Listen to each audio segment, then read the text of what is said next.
데살로니가전서 5장 18절에 보면 범사에 감사하라, 이것이 그리스도 예수 안에서 너희를 향하신 하나님의 뜻이다 라고 말합니다.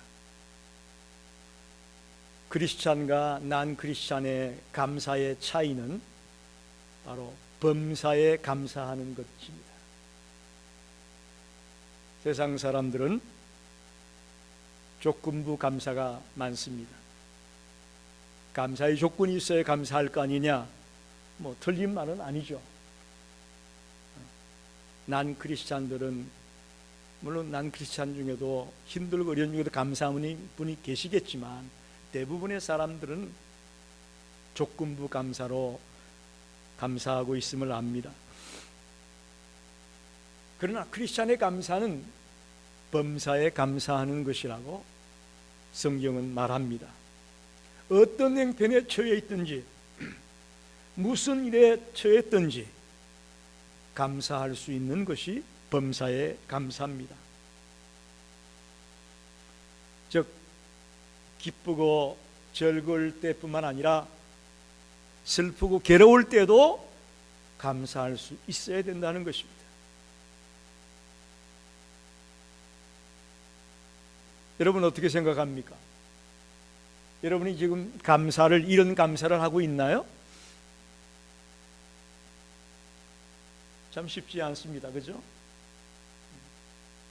기쁘고 즐거울 때는 감사가 되지만 슬프고 괴로울 때, 실패했을 때, 넘어졌을 때, 또 오늘 다니엘처럼 음모를 받아가지고 이런 고통 속에 처해 있을 때 감사가 쉽지 않습니다. 쉽지 않습니다.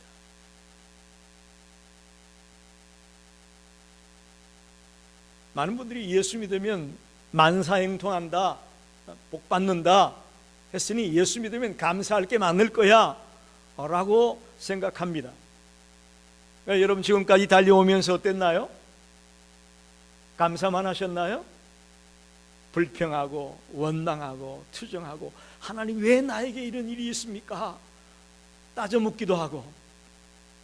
그 우리네 삶이 그렇지 않습니까? 그 얘기는 성경은 우리가 살아가는 동안 결코 평안한 일만, 모든 일이 안정되게 그야말로 고속도로를 달려가는 것처럼 그냥 뻥 뚫린 그런 삶을 산다고 말하지 않잖아요. 예수 믿더라도 고통이 있고 고난이 있고 핍박이 있고 어려움이 있고 실패가 있고 아픔이 있고, 그것을 성경은 말하고 있지 않습니까? 그러길래 우리는 범사에 감사하는 그런 감사의 철학을 저와 여러분이 마음속에 심게 되기를 바랍니다. 그게 크리스찬입니다.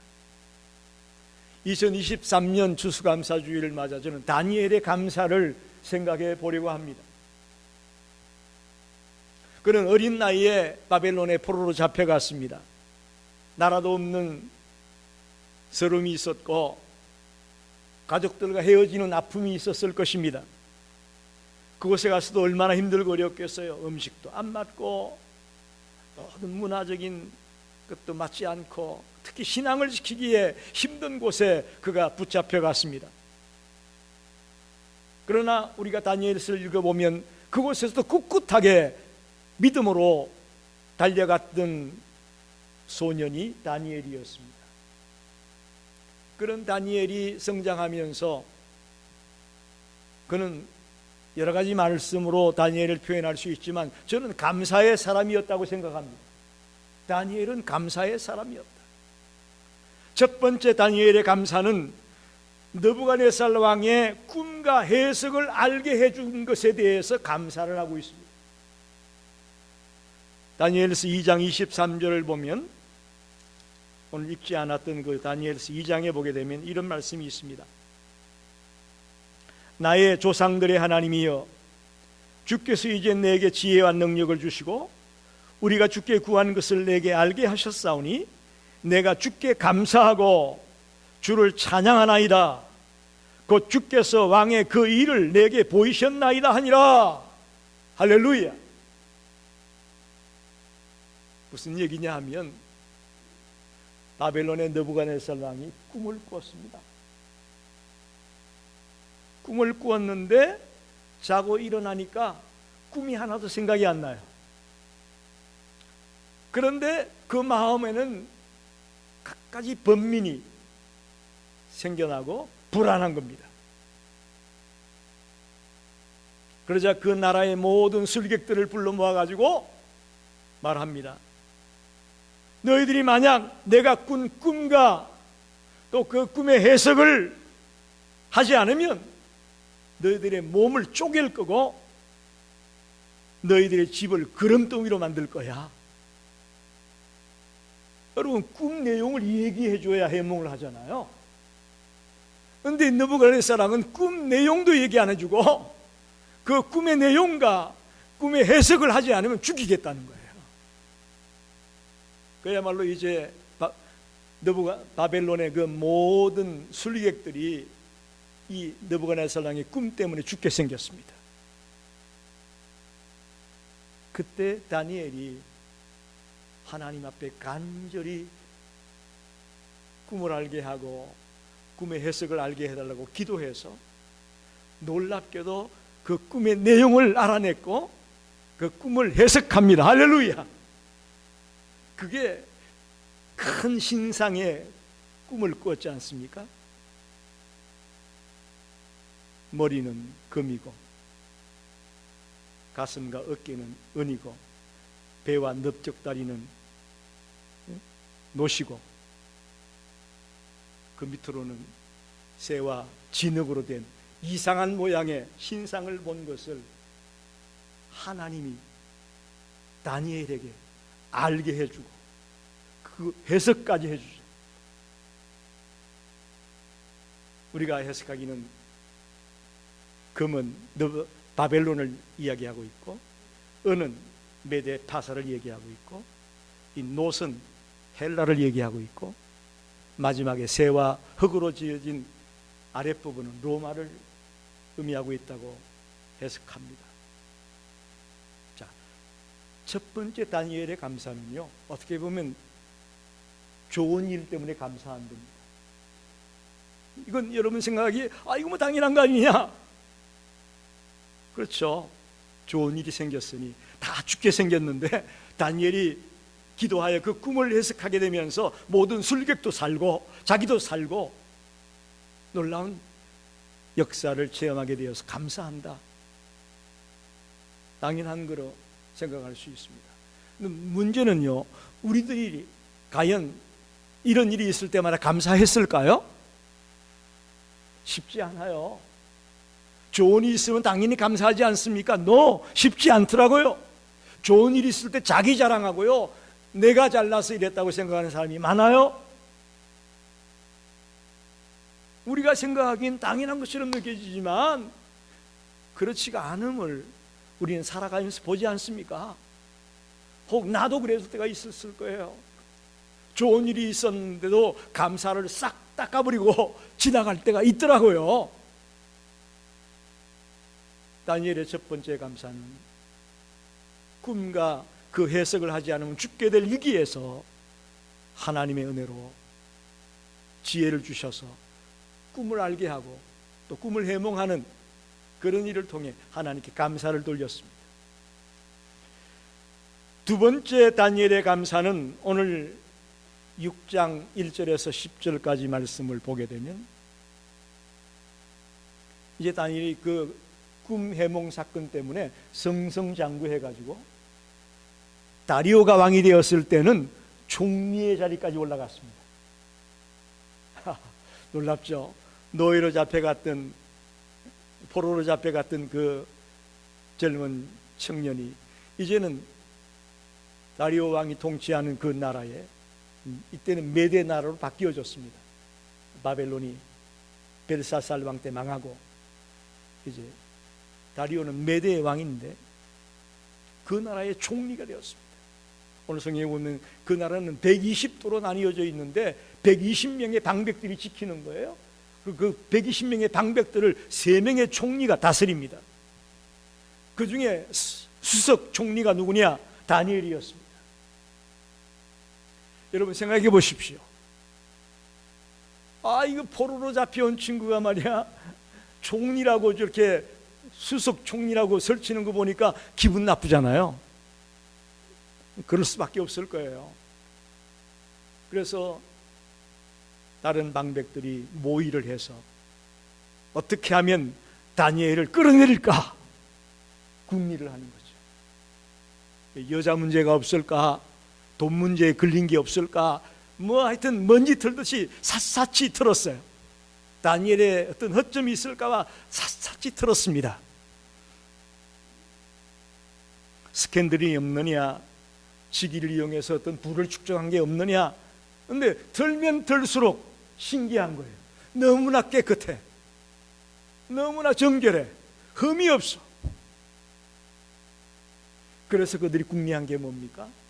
그가 믿는 하나님을 가지고 올무에 빠뜨리는 방법밖에 없다. 그래서 그들이 생각해낸 것이, 다니엘이 매일 3번씩 기도하는 걸 봤으니까 우리가 그걸 가지고 왕의 허락을 받아내자. 왕에게는 그렇게 얘기 안 하죠. 다니엘을 잡아 죽이려고 우리가 이런 금령을 만들었습니다가 아니고, 오직 모든 사람들이 30일 동안 왕만 섬기게 하기 위해서, 왕을 신격하게 하기 위해서 우리가 이 금령을 만들었습니다 라고 해가지고 왕의 도장을 받아내는 거예요. 이 세상 사람들이 머리가 참 비상해요. 그런 거 보면. 그러니까 왕은 뭣도 모르고 자기 신하 다니엘을 잡아 죽이기 위해서 세운 계획인지도 모르고 자기를 신격화한다고 하니까 30일 종교 검령 시대 동안은 아무것도, 사람에게나 신에게나 아무에게도 절도 기도도 못하고 오직 자기에게만 한다고 하니까 좋아가지고 도장을 꽝 찍어버린 거예요.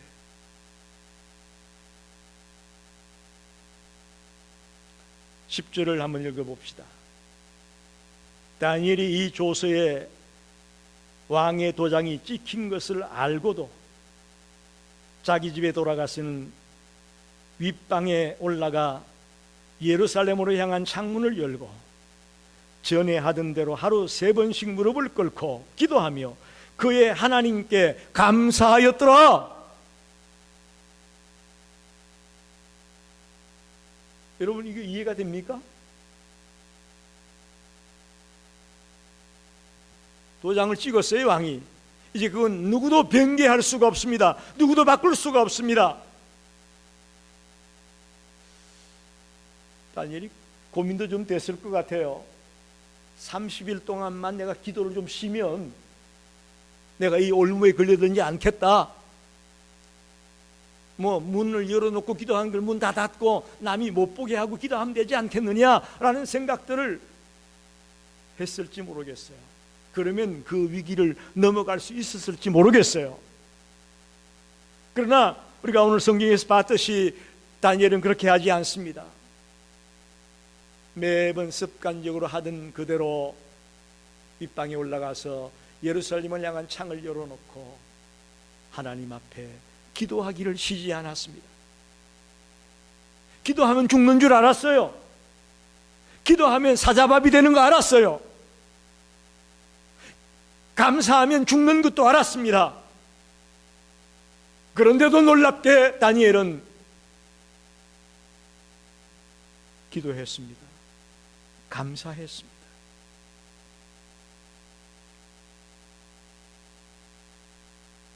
여러분 어떻게 생각합니까? 자기가 죽을 줄 알고 기도한다? 죽을 줄 알고 감사한다? 도저히 우리의 생각으로는 받아들이기 어렵습니다. 그야말로 다니엘의 기도는, 다니엘의 감사는 감사의 최고봉이었다라고 말씀을 드리고 싶어요. 감사의 최고봉이다. 이 감사하면 내가 죽는다, 내가 사자밥이 된다라는 것을 알면서까지 감사하며 나아가는 이 다니엘의 감사야말로 오늘 우리 크리스찬들이 도전받아야 되고 또 본받아야 될 감사의 모습이라고 저는 생각합니다. 그래서 다니엘은 어떻게 됐을 것 같습니까? 왕이 도장을 찍은 대로 사자굴에 던져졌습니다. 그러나 하나님은 그 굶주렸던 사자의 입을 틀어막았습니다. 할렐루야. 그리고는 사자굴에서부터 그를 건져내십니다. 그리고는 다니엘을 엄모했던 그들을 집어 던지자마자 사자가 입을 벌려 잡아 먹어버렸습니다. 오늘 다니엘의 감사 두 가지를 말씀드렸습니다. 하나는 느부갓네살 왕의 꿈을 해몽할 수 있었던 것에 대한 그런 감사, 하나님이 지혜를 주셔서 이런 일을 할 수 있었다는 감사. 이건 어떻게 보면 좋은 일 때문에 감사한 거라고 볼 수 있겠죠. 그러나 두 번째 감사는 이건 죽음을 각오한 감사였습니다. 내가 기도하면서 감사하면서 죽더라도 주님께 감사하며 달려가는 그런 감사를 다니엘이 보여줬습니다. 저와 여러분도 오늘부터 데살로니가전서 5장 18절 말씀처럼 범사에 감사하라. 이는 그리스도 예수 안에서 너희를 향한 하나님의 뜻이다. 이 감사의 모습을 꼭 마음에 품게 되기를 바랍니다. 여러분 행복하고 싶으십니까? 한번 묻습니다. 행복하고 싶어요? 우리 성도님들 생신이 되거나 어떤 일이 있을 때 꼭 건강하고 행복하십시오라고 카드를 쓸 때가 많은데, 여러분에게 오늘 저는 행복의 마스터 키를 알려드리겠습니다. 행복의 마스터 키, 바로 감사입니다. 할렐루야. 감사하면 여러분 행복할 수 있습니다. 감사는 물론 외부로부터 우리에게 찾아올 수도 있습니다만은 그것보다는 내 속에서부터 풀려나갈 때에 진정한 행복이 찾아온다는 것을 기억하십시오. 왜 내 속에서부터 뭐가 나오느냐? 감사가 나올 때에 나에게 행복이 찾아오는 겁니다. 그게 마스터키예요. 좋은 직장을 얻고 좋은 신랑감, 좋은 신부감 구하고 세상적으로 생각하는 그런 것들을 추구해야 행복이 오는 게 아니고요. 행복의 키가 뭐냐? 감사라는 거예요. 저는 다니엘이 아주 행복했으리라고 믿습니다. 저와 여러분도 2023년 추수감사주의를 맞아서 다니엘처럼 범사에 감사하며 사는 자가 되시기를 간절히 축원합니다. 기도하겠습니다.